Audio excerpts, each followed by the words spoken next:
And hi everyone, my name is Alice and I'm from the Kennel.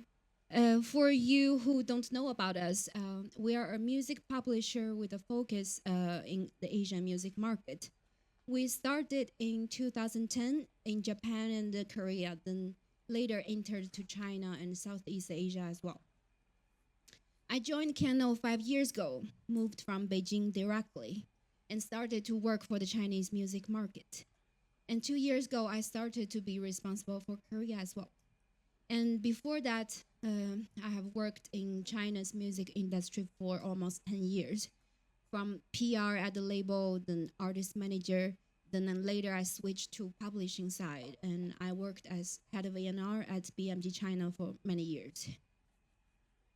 So today, I will not only share some data and facts, but also my personal story, how I witnessed China from the past decade, how the Chinese music market transformed from physical to digital, from free to blooming, and from isolated to now globally connected.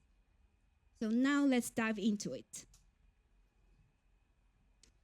When I look back, there are a few milestones that have changed the music industry in China. For a time when music was completely free to the extreme licensing, exclusive licensing, and finally a more balanced ecosystem. So each stage forced us to reinvent how we work in China and how we monetize music.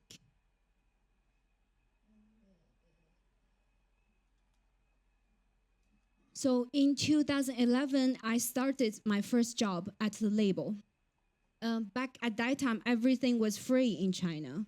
And the only income for labels and artists were coming from the live performances. And that have shaped how the market works now. So all the labels, they still act as management companies. They do tour management, they do brand deals. Basically, they own all the rights and they do everything that can make money around the artists. And the second one is songwriters also get publishing fees. Because back then there were no royalties. And we still get it now, and we call it royalty advance. But it's not recoupable because those fees are paid from the labels, and you will still get royalties from the DSPs as well. And here we are in 2014, and at that time the government issued what they called the strictest copyright order. So platforms were required to take down all the songs that was unlicensed. So over 2 million songs was taken down during 2 months. And at that time, the DSPs, they started to compete for the market share by doing exclusive licensing. So one platform started, then the others had to follow because otherwise they are out of business. They wouldn't have any content to play. And at that time, it basically means that you license your entire catalog as a label, including the future releases, to one platform. And then you get a huge amount of money that was far beyond the market value.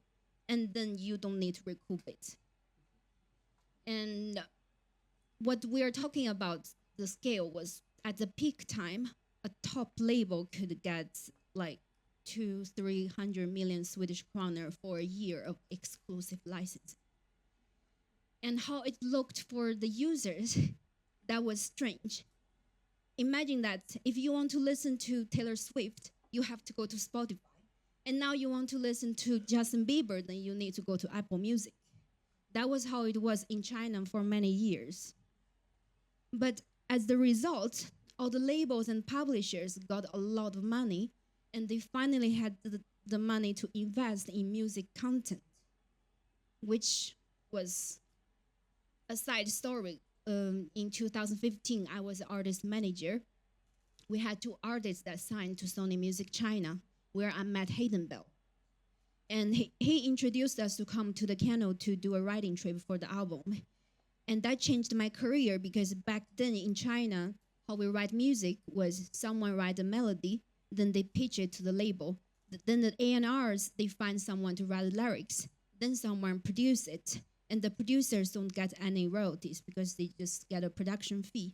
and then composers and lyricists share 50-50 on the splits.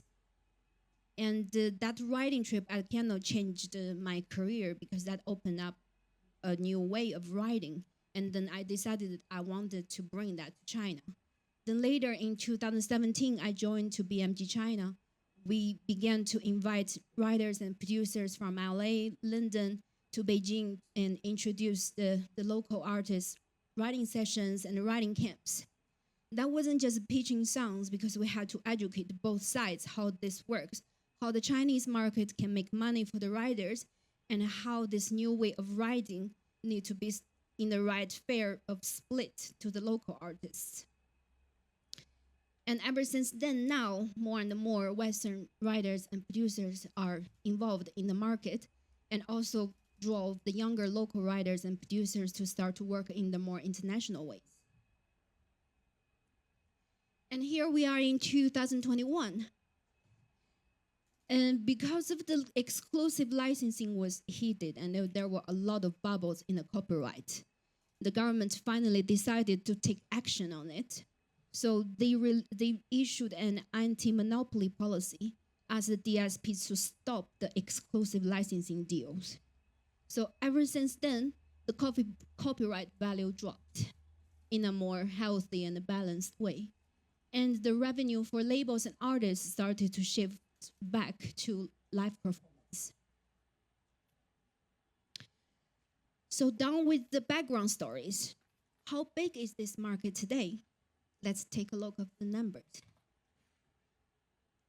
China now is the 5th largest music market in the world, according to IFPI. And from 2020, China was number 7, then 2021, number 6, then number 5 since 2022, slowly climbing.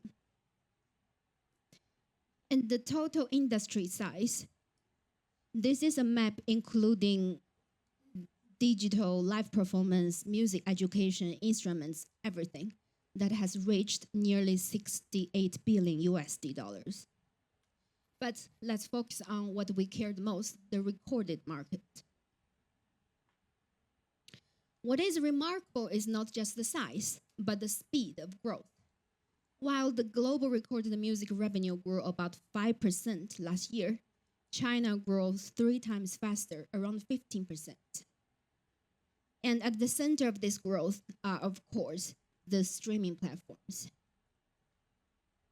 So let's look at them. Today, there are over 700 million online users in China. That's roughly half of the population. And the genres are more and more diverse because a few years ago, it was mostly Chinese pop ballads. But now we can see hip-hop, R&B, guofeng, which is like a Chinese fusion style, and EDM, all kinds of genres. And this page shows us the major streaming platforms in China. The first one, Tencent Music Entertainment Group. They are a music group and they have 3 digital platforms, QQ Music, Kugou Music, and Kuwo Music. And 3 of them together, they take around 73% of the market with 100 million paid users. And the second largest one is NetEase Cloud Music. And they have about 38 million subscribers. NetEase is very popular for the support to indie artists and their audience. They have a whole community there. And the other 3 are more mainstream. Unlike Spotify and Apple Music, the Chinese DSPs are more of a multifunctional ecosystems. So within one single app, we can play music, we can sing karaoke, we can watch live performance, we can buy digital singles and albums, and send virtual gifts. So it's not just about streams, it's a whole engagement. And let's take a closer look at how money actually flows on these DSPs. First, streaming royalties. Unlike Spotify's per stream model, royalties are not really paid per play. Instead, DSPs split revenue based on their total income, including ads, subscriptions, and other services. And second, digital albums and singles. This is where China really stands out. Artists can sell millions of digital copies within just a few hours of release on their platforms. And we will take a closer look at it later. And finally, there are multiple income streams. Beyond subscriptions and downloads, artists can earn from virtual gifts, taping, digital sales splits, and live stream donations. And here we can take a closer look at how artists sell their digital albums and singles in China. So this is a chart on QQ Music for best-selling albums and best-selling singles in 2025. Even you pay for subscriptions, you still need to pay extra for those contents if the artists they decide to do online selling. So those charts update every 5 minutes based on the real-time sales. And actually, what's interesting is that, as you can see, K-pop actually takes a big part of this market. And here is a real example of how the digital economy works in action. This is Lei Zhang's latest album, Rock the Heavenly Palace, released last month. The price was set at 40 kroner per copy, and he sold 700,000 copies, and which brought the revenue of 28 million Swedish kroner. And when you buy these digital albums, it's not just only listen to the tracks. You get different cover designs, exclusive content, voice messenger from the artist personally, and so on. So this is like a fandom economy. And now we've seen how artists sell their music. Let's talk about how songs actually become hits in China. Unlike Western markets, where charts often drive exposure, in China, it's the other way around. A song goes viral on social media, and then it rises on the charts. Here we have the 3 major social media platforms. Douyin, which is like Chinese version of TikTok. They have 800 million users. It's exactly the same like TikTok. And we have Weibo. They have 600 million users. It's like Twitter. So this platform is more of an official channel for artists to release their press materials, but also for fans to build their community. They do hashtag and promotions. And then we have a Rednote. That's a new platform that started a few years ago with 300 million users. And Rednote is like a lifestyle platform, but it has become a key space for music discovery, especially for international artists entering the Chinese music market. So the platform itself is now inviting foreign artists to open up accounts, offering them algorithm support, and even helping with their tours if you get a certain base of fans. So here is a real example of how international music can travel and take off in China. So this is a song called Smile, which we wrote many years ago in a writing session for an Australian artist, Dami Im. And for a long time, it was just a catalog song until one day it suddenly started to spread in China. It began with many people started to use it as background music for their short videos. And then it caught the attention of Pepsi, and they decided to use it in their commercial. And that commercial boosted the exposure for even further. And now Smile has over 2 million saves on QQ Music. Why I say 2 million saves? Because we can see the streaming numbers, and the only numbers I can see is how many times this song got saved on QQ Music. Okay, now let's look at the bigger picture, what it means for international artists and rights holders who want to enter this market. There are opportunities, but also challenges. In the next few slides, I want to show you a few examples, projects we've done this year with different platforms to show how platform-driven collaboration is becoming the new way to enter into China. The first example is with NetEase Cloud Music. NetEase has been investing pretty much in original collaborations, pairing local and international artists to release exclusive singles on their platform. And this song is only available on NetEase, which helps the platform to attract users and compete with Tencent Music. One of the first songs from this project was Glow Up, a collaboration between G-Idol member, K-pop group G-Idol member Mi Young and Chinese artist Jie Junyi. Red Note has become a major music discovery place, especially for international artists and indie artists. So this girl, Amy, she's an American artist, and she began to post her TikTok content on Red Note with the Chinese subtitles this year. And one of her demo clips suddenly went viral, and she got almost 80,000 likes. And the fans in the comments, they started to ask her to release the song officially. And shortly after, NetEase Music reached out to her, inviting her to release the track on their platform with a promotion package and potential collaborations with Chinese artists. And what's exciting is that Red Note even helped her to organize her first China tour. And you can see from the poster that she just had her first tour in China last month. So this one video literally turned into a full career opportunity. And the next one is with Tencent Games. Tencent Games is the largest gaming company in China. They own multiple studios developing both for local and international games. And they always need global music content. The example is the song we pitched for their new game, Delta Force. The track Post Girl was written by our songwriters together with Peg Panovik for her artist project. And later it got selected for the game as their theme song for one of the characters. And we also pitched her as the artist behind it.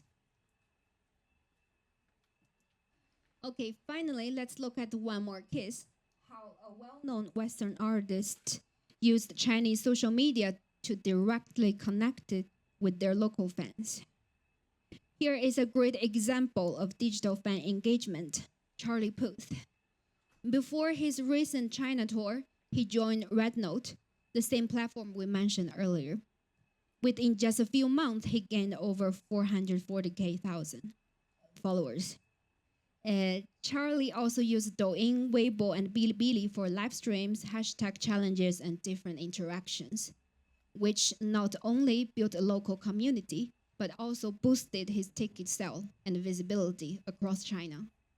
So this kind of engagement-first approach is becoming essential for the artists to enter into China.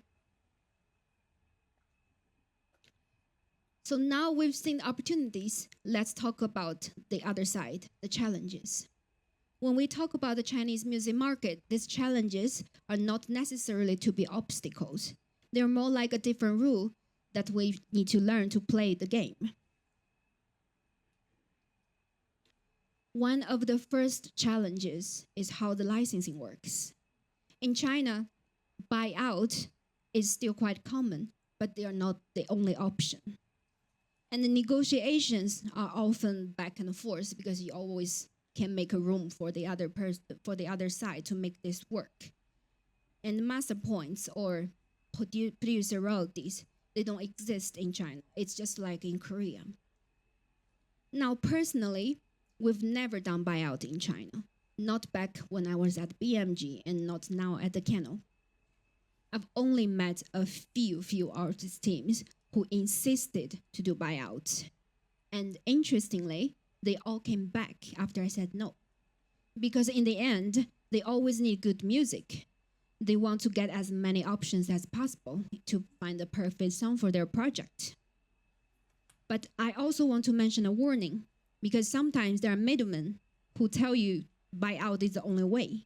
But be careful, because sometimes it might not be the label who's buying out your song. It might be this middleman that's gonna own the copyright afterwards. And another big challenge is the data transparency. Unlike Spotify or Apple Music, Chinese streaming data is not public. The revenue system is also much more complex. It's not only about streams, it's the income includes subscriptions, ads, virtual gift, taping. But all those numbers are private, so we can't really see the full picture.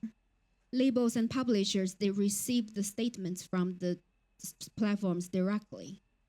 So compared to the West, the Chinese ecosystem still lacks of visibility. And now let's talk about the content regulation. Many people are very curious about the censorship. So every song that's released publicly need to go through a review process, either by the cultural authorities or by the platform themselves. The rules mainly restrict politics, violence, or drugs. And it's not just the sound. The same regulations apply to live shows, TV program, variety shows, and short videos. There's also what we call artist suspension. If an artist is seen as politically inappropriate or involved in a public scandal, their songs can be taken down and their performance might get suspended. But that's actually most is towards to the local artists. And to perform in China, artists need to apply for performance permit in advance. And it requires to submit a lot of information, including your lyrics, set list, and even stage design, which also has to be registered with the local fire department.